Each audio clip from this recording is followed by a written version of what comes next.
Good evening or good afternoon, everyone. Welcome to Overtime. There's been an extraordinary exchange of insults and attacks between US President Donald Trump and former Russian President Dmitry Medvedev, who is currently, I think, the head of the nation's defense something or other. I don't know the official position. I'll get to that in a minute. We know that a couple of days ago it was reported that he purportedly threatened Medvedev that he was going to bomb Moscow if they didn't pull out of Ukraine. He has also suggested that Ukraine would never have been attacked under his administration if he had been given a second term instead of Biden. He said that there was a reason why, but he wouldn't say what that reason was. He told donors earlier this year that the reason was that he had explicitly made it clear to Putin that he would bomb Moscow if they ever had invaded Ukraine. Now, we'll get into all of that. That may just be the typical bluster, but what's worth talking about right now are the various Truth Social and the fact that he is discussing deployment of nuclear submarines on Truth Social is really among the more staggering ones that we're getting. We're going to start with this message that he gave. Based on highly provocative statements of the former president of Russia, Dmitry Medvedev, who is now the deputy chairman of the Security Council of the Russian Federation, I have ordered 2 nuclear submarines to be positioned to the appropriate regions, just in case these foolish and inflammatory statements are more than just that. Words are very important and can often lead to unintended no fucking shit. Unintended consequences. I hope this will not be one of those instances. Thank you for your attention in this matter. To that, Dmitry Medvedev replied, about Trump's threats against me and his on his personal network Truth, which he banned from operating in our country. If some words of the Russian president caused such nervous reaction, a former Russian president caused such a reaction in the entire formidable U.S. president, it means that Russia is right in everything and will continue to go on its way.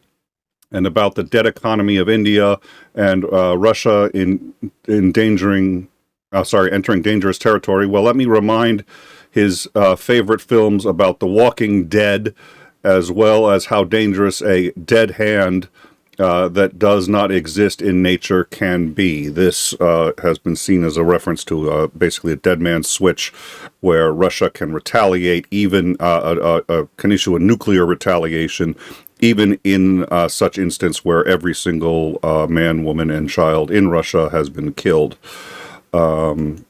It's possible that these had gotten out of order. This was, I don't care what India does with Russia.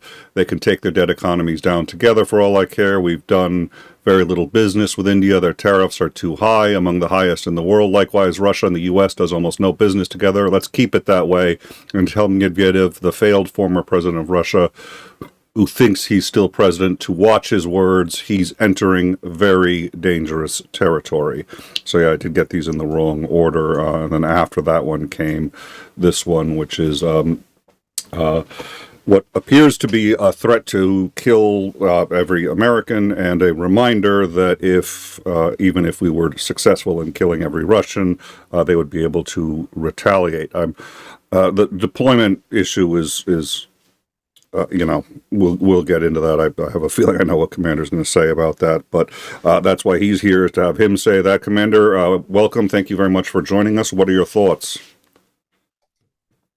My reaction to your opening statement, anytime I hear Trump say words matter, to me, that's an indication that this is all bluster and he's not going to deliver on anything. That kind of is the standard repertoire here.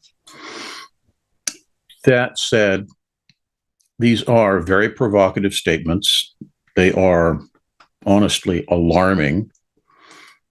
I think he kind of views the world as, a monopoly board or something, and you move things around. And if that piece gets removed from the board, well, they were just suckers. Who cares? Because he has no, allegiance to the men and women in uniform in this country.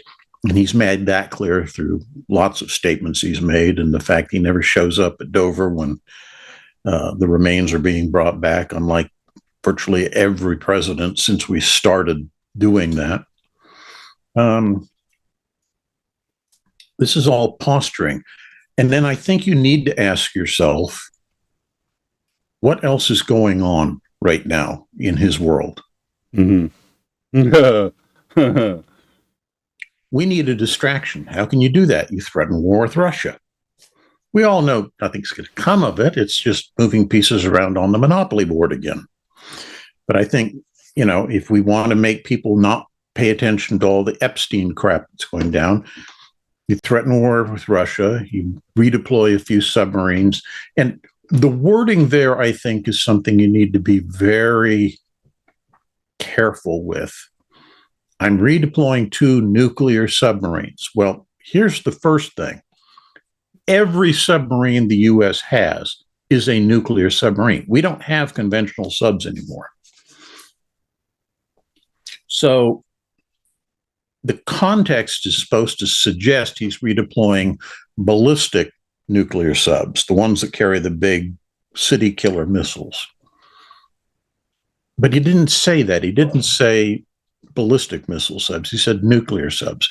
Now, yes, our nuclear subs, the hunter killers, the ones that are there to sink ships and other submarines, do carry a limited number of Tomahawk missiles, probably some of which are nuclear tipped. But there's a world of difference between one of those being redeployed and a ballistic missile sub being redeployed. In one case, you're looking at 2 to 4 maximum nuke warheads, unless they're specially loaded. But he said redeploy, he didn't say deploy. So these are, if they're hunter-killer type subs, redeploying, it just means, instead of being south of Iceland, you move north of Iceland. It's really about all that comes into it. A ballistic missile sub, we have 2 bases on each coast where we have ballistic nuclear submarines. And generally speaking, this is all hyper classified, but generally speaking, we usually have 1 ballistic sub from each of those bases deployed somewhere in the Pacific and Atlantic Oceans. There's deterrence. It's the whole, MAD concept, mutually assured destruction. You shoot me, I shoot you, everybody dies. We don't want to play that game. Yeah. He could order the deployment of additional ballistic missile submarines into the ocean. But because of the numbers that we have of those and the cycle of, training, maintenance, deployment, all that, there are probably only 1 more on each coast that are ready to go at this point. So, how much effect is that going to have? I'm not saying this is a small redeployment, that we don't need to pay attention to. Certainly, anytime somebody starts shifting strategic forces around, the other side and the world should pay attention. But this sounds more like chest thumping than it does an actual threat. The trouble is, how do the Russians perceive it as opposed to what he is actually doing? And that's where things get scary. Yeah, that's my concern too. My concern isn't what the sort of the obvious, oh my God, is he actually going to attack? No, I don't think he is. I don't think he has any, and this is the usual Trump. This is how he operates, which is he threatens people. But again, words matter. Yeah, words matter. And he's doing it. There's a difference between doing it with tariffs, which is bad enough, and doing it with strategic nuclear weapons. There is a qualitative difference there. And I don't think that just scales. I don't think you can just sit there and say, well, when I bullied people with tariffs, when I bullied legal firms by threatening them, when I threatened all these people, which, by the way, only worked in the very short term and then very quickly came back and to bite him in the ass. And I'm just concerned because when that kind of thing happens with this. Now, first of all, with strategic, with ballistic missile submarines, you don't have to redeploy them, is my understanding. They can basically already hit anywhere on the planet. Is that roughly accurate? Not entirely, but it's close. I mean, in theory, ballistic missile sub in the nuclear submarine base up here at Bangor, near where I live, it could fire its missiles without leaving port, and they could strike pretty much most of Russia. Okay. So we don't know if he's redeployed or not. I mean, he could just literally say... That's one of the key things. These are submarines. Nobody knows where they are.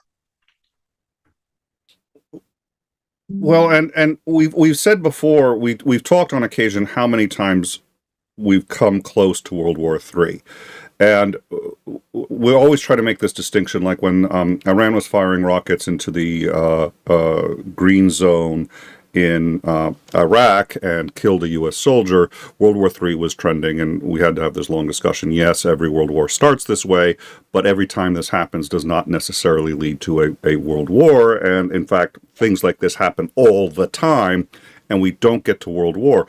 The reason I'm more concerned about this one than I have been about past ones is because both Putin and Trump have put themselves in a position where they must project strength. And they appear to be starting a war of words in a situation where the words really do matter. And I don't think Trump understands that. Yeah. And that's my concern. Yeah, I mean, he does this the same way he's conducted his business since he started. And it's to, bluster and threat and coerce the people he's dealing with in business to adhere to his will. And he thinks he can play that same game on the world stage, where it's a very, very different game. And I don't think he understands that. Medvedev issued a warning that the U.S. should not believe that his country, quote, would never cross a certain line when it comes to the deployment of nuclear arms. Let's see. We're talking about if we're talking about the existence of our state, as the president of a country has repeatedly said, your humble servant has said, others have said, of course, we will simply not have any choice but to retaliate. So, yeah, already, I mean, the fact that now Putin, I think, is very wise in staying out of this for now and for as long as possible. At some point, he will no longer be able to, because it'll look like he's leaving Medvedev out to dry, which he really can't do, and that's, again, getting into the problem that I think Trump doesn't understand.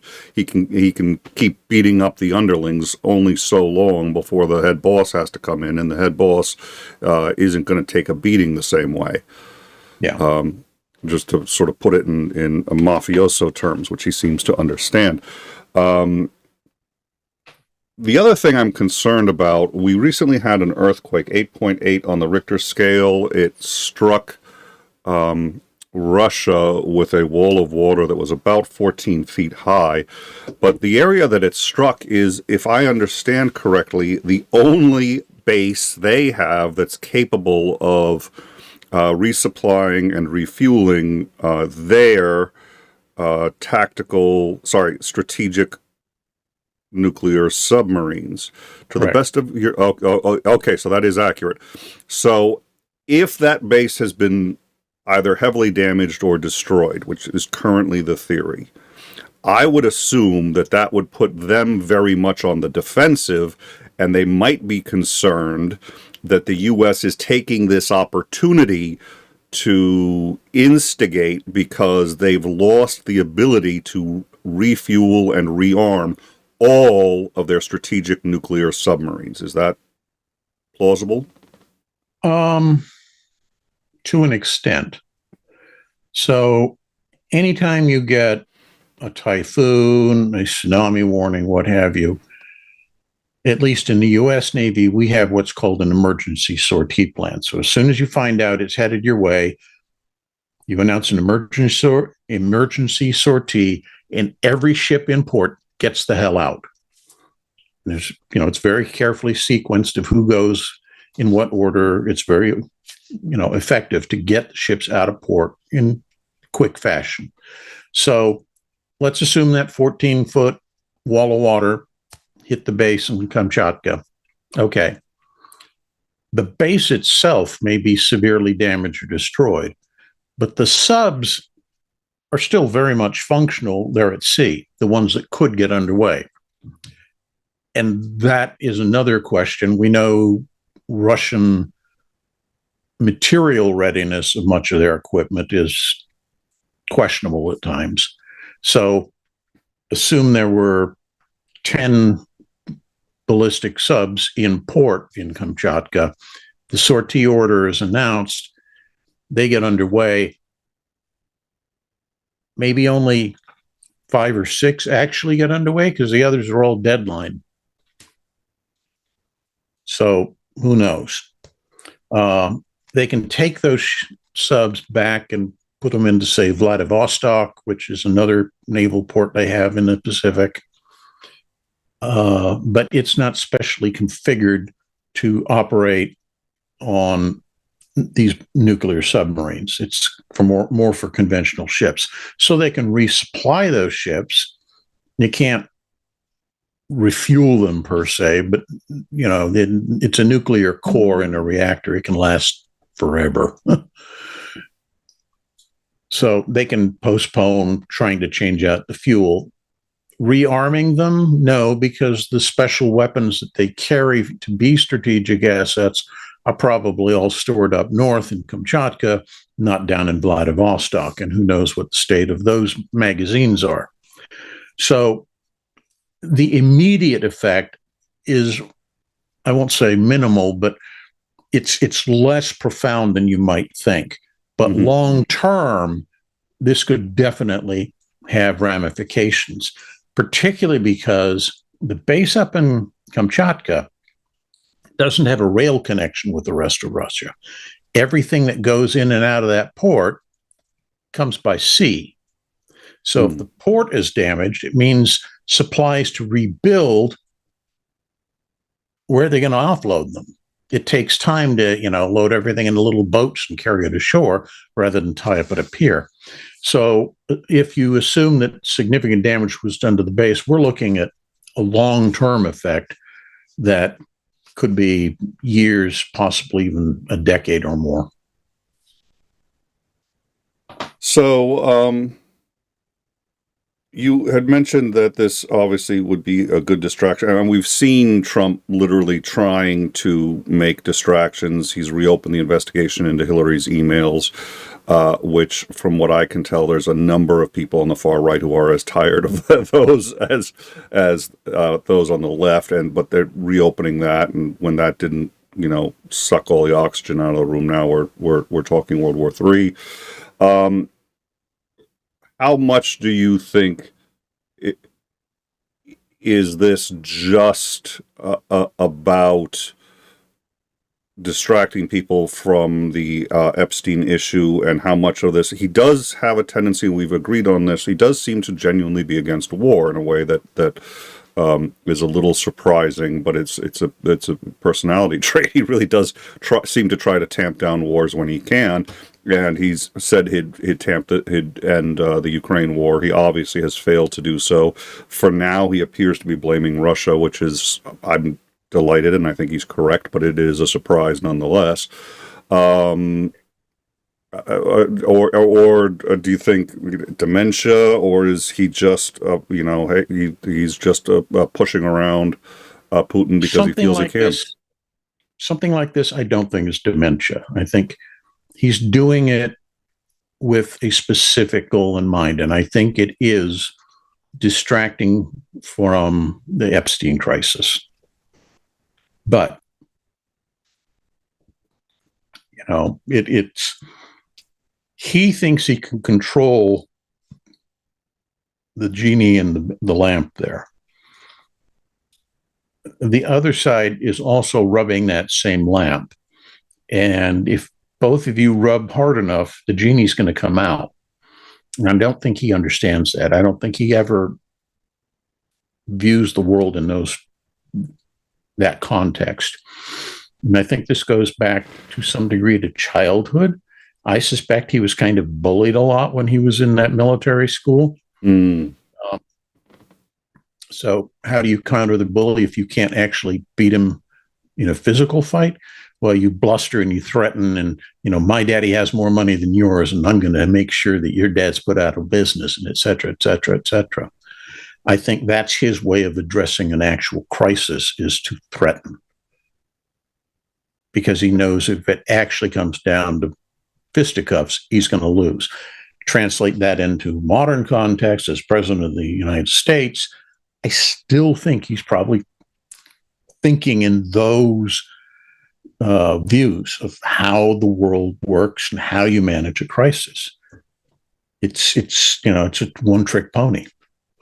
Well, I think piggybacking off of what you said, because I think there's an interesting. I think you're right. I don't think he thinks there are consequences. I think consequences don't exist in any meaningful sense to him. What there are yep. new hurdles to overcome downstream. Yeah, exactly. I need a continuance, Your Honor. They're not real because they can, as long as you just have to find another way to move them aside. They're always something that can be moved, and there is no ultimate reckoning in his worldview, which is really quite staggering.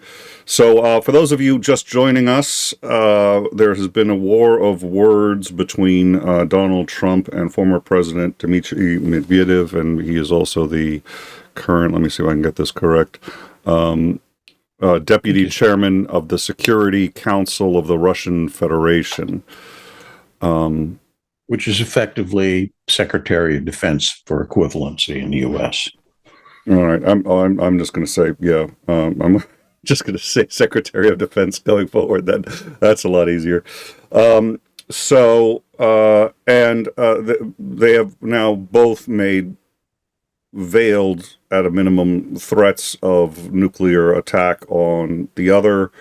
Medvedev obviously doesn't have the ability to issue such an order. Trump does. Whether or not it would be followed is another thing, which sort of gets to the point that we were alluding to earlier, which is we've been in situations where orders were issued and they were not followed, and fortunately, to deploy nuclear weapons. I think it happened. It wasn't to deploy. It was there was the Russian sub during the Cuban Missile Crisis that was ordered to attack an American ship, and he didn't follow the order. There was also I think NORAD called the chief of staff of the White House. I forget which administration this was. But it was the original war game scenario. They were playing a tape of an attack, and they didn't realize it. And the chief of staff refused to wake the president until they could actually see the missiles coming in over Andrews Air Force Base. And of course, the missiles never came. Or so Petrov. What? Petrov Day. The man who saved the world. Now, was Petrov the submarine guy, or was he? No, he's the guy who was in command of the early warning center, and they started getting spurious contacts appearing. And according to the standard operating procedure that he was supposed to be adhering to, that was sufficient grounds to launch a retaliatory strike, get the missiles out before. He didn't have to contact Brezhnev or whoever was sitting in the big office today. And he decided, no, this is ridiculous. We've only got like 5 blips coming in. if the Americans are going to attack, they're going to fire 500 or something. This is ridiculous. Something's wrong with the machine. And he got in a hell of a lot of trouble, lost his, position and everything. But honestly, Petrov saved the planet that day.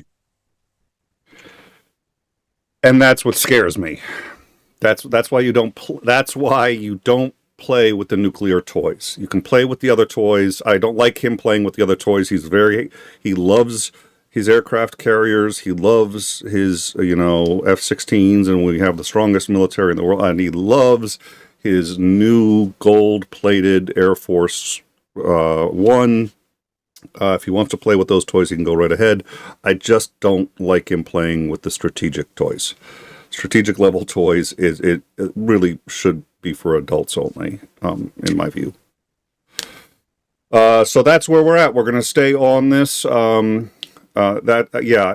in my view, I am more concerned now than I was when Iran was firing into the green zone and killed an American. I'm more concerned now than I was when Pakistan released control of tactical nuclear weapons into the field in their war against India, when we were allied with India and Russia was allied with Pakistan. That was like the 80s. But I'm not freaking out concerned. So I'm not telling our audience to freak out and start, getting bunkers, but it does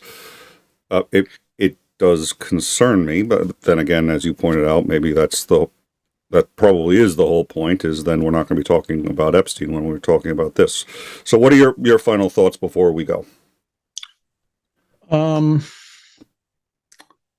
I would keep a watch on what's going on, but I wouldn't think that we have undue cause for alarm right now. It's just normal Trumpisms. But we've also learned that normal Trumpisms can be extremely dangerous.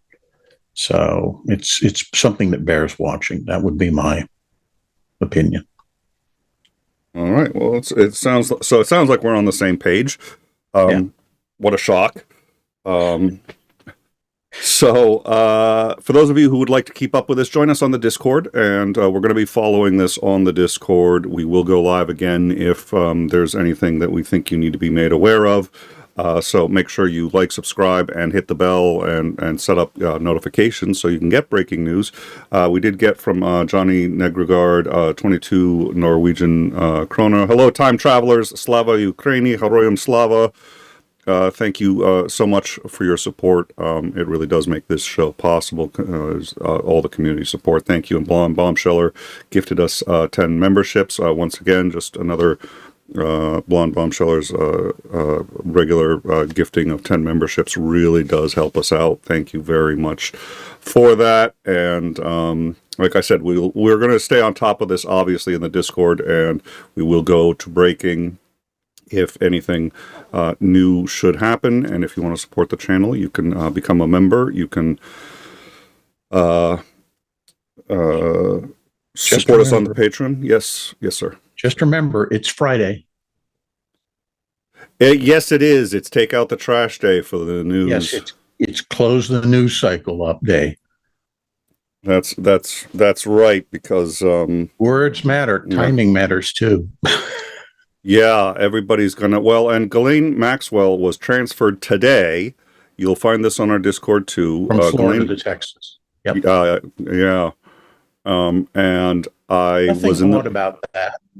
Well, I was trying to figure out why Texas. There's got to be a good reason. And I was just looking into that when all this broke. So I was just like, okay, I guess I'm not going to find out why Texas. I will say this: Texas is where you send her if you want to send her to El Salvador afterwards. I don't think he's going to do that. If he did that, that would be one way to solve the problem without having to give her a pardon. Make the problem go away. Yeah, but there's a reason Kennedy was assassinated in Texas. There are some things that are easier to do in Texas, and there's a reason that the deportations are happening from Texas. There are some things that are easier to do in Texas than they are in any other state in the union. So the fact that she's been moved to Texas, if I were her, I would be extraordinarily concerned. That is a very bad sign. So we'll and again, she was moved on a Friday. I was like, yeah, oh, All right, so our next scheduled show is Tuesday, 9 p.m. Eastern Standard Time, as Zandring will be joining us for in time. But in the meantime, like I said, we're going to stay on this. We will certainly ask you back, Commander, if we have any other interesting news. This is one of those things, I'm in an awkward position because the more scary news there is, the more money we make.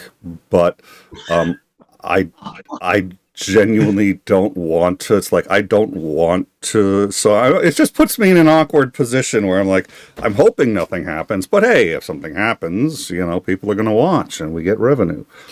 Those of you who are asking, yesterday's stream has been taken down by YouTube.